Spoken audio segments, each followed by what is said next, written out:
व्यक्ति अपने कर्म से सब कुछ पाता है। अगर अच्छे कर्म होंगे तो अच्छा मिलेगा और बुरे कर्म होंगे तो बुरा ही प्राप्त होगा। व्यक्ति जो कुछ भी बनता है उसे सुख दुख भय आदि या खुशी आदि सब किससे मिलती है?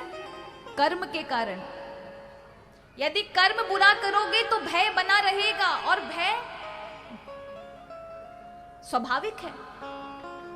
ट्रेन में टिकट लेके नहीं बैठोगे तो जितने काले कोट दिखेंगे डर लगेगा, लगता है ना, क्योंकि टिकट नहीं है। लेकिन टिकट हाथ में हो तो खुद काले कोट वाले को बुला करके कहोगे इधर आइए आइए पहले टिकट चेक करिए, हमें सोना है। भय खत्म हो जाएगा क्योंकि आपने गलत नहीं किया। कहा बाबा यदि बुरे कर्म होगा किसी का और वो सोचे कि किसी के लाखों रुपए का घोटाला करके और मन में पता है कि इसका हमने पैसा ले लिया चुकाया नहीं है और जाके 10-15 रुपया का नारियल चढ़ा दे भगवान को, प्रभु जी गलती हो गई थोड़ी सी बस कृपा करिएगा, कुछ दंड ना मिले, तो भगवान को क्या बेवकूफ समझाए? अगर ऐसा ही होने लगा तो फिर उसके यहां देर है अंधेर नहीं है ऐसा कहने वाली ये जो कहावत है ये उल्टी हो जाएगी।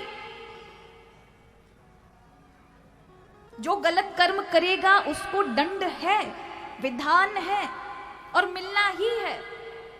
व्यक्ति अपने कर्म से महान बनता है। पूजा करे और कर्म गंदे हो और वो सोचे कि उसको ये सबका दंड ना मिले तो ऐसा नहीं हो सकता, मिलना ही मिलना है। अगर आपको अपने किए पे पछतावा हो जाता है और अपने मन की पवित्रता के लिए शुद्धि के लिए यदि भगवान के भजन का सहारा लेते हैं अपने कल्याण के लिए, तो फिर आपके पाप धो दिए जाते हैं क्योंकि आप दोबारा वो आपसे हो गया अज्ञानता में, आप उसके लिए बहुत दुखी, आपने प्रायश्चित कर लिया उसका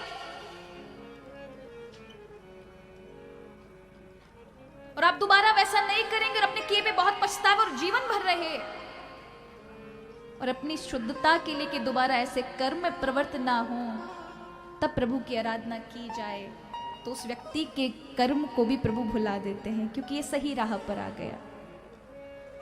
कोई हत्यारा हो मर्डर कर दे उसका भी सजा कई बार माफ कर दी जाती है ना, अच्छे मार्ग पर उसका अगर अच्छा व्यवहार अच्छी चीजें वो देखे तो वहां के जेलर ही उसे मुक्त कर देते, नहीं तो राष्ट्रपति से जाकर के लिखवा लेते।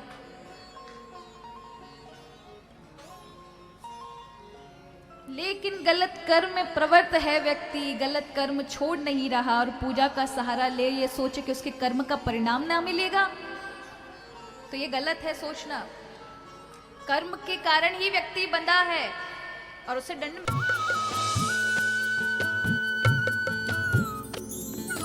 सर्वधर्म संगम, धर्म के सच्चे प्रहरी।